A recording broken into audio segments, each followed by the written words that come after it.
In this video, we're going to talk about the Sepsis 6 bundle and how to implement this with adult inpatients. If required, administer oxygen. Aim to keep the target saturations above 94% or between 88 to 92% if your patient is at risk of carbon dioxide retention. If your patient's saturations are above 94%, they do not need supplementary oxygen and you can move on to the next step. 2. Blood cultures.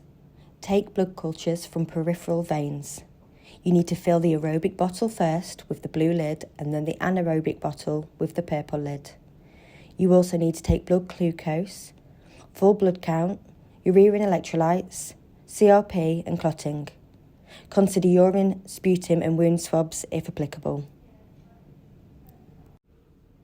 Blood cultures should ideally be taken before IV antibiotics are given. However, don't delay giving IV antibiotics if you cannot obtain the cultures. 3. Give IV fluids. If the patient is hypotensive or their lactate is above 2, give 500 ml of crystalloid over 10 to 15 minutes. If your patient is in heart failure or at a high risk of becoming overloaded, this may need reducing as per NICE guidelines. This bolus may then need repeating. Where a patient isn't responding to IV boluses, escalate to a senior doctor immediately. 4. Give IV antibiotics. Consider antivirals and check the patient's allergy status before administering any antibiotics. 5. Check the patient's lactate. The quickest way of getting a lactate result is to take a venous or arterial blood gas.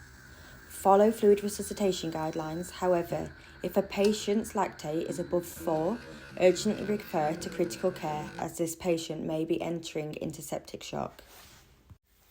6. Continue to monitor your patient's observations using NEWS2, increasing the frequency of observations as per the escalation policy. Also, commence a 24-hour fluid chart.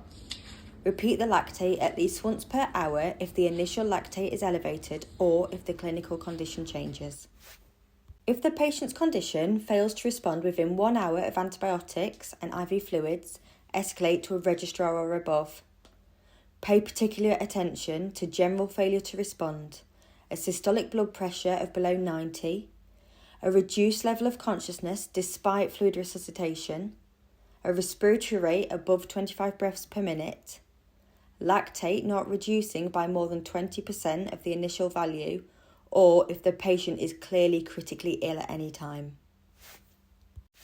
Finally, don't forget to complete the sepsis screening tool to document the care you have given. If referring to the critical care outreach team, also complete an SBAR handover tool. If you would like any further advice, please contact the deteriorating patient nurse specialists at Ipswich or Colchester Hospital.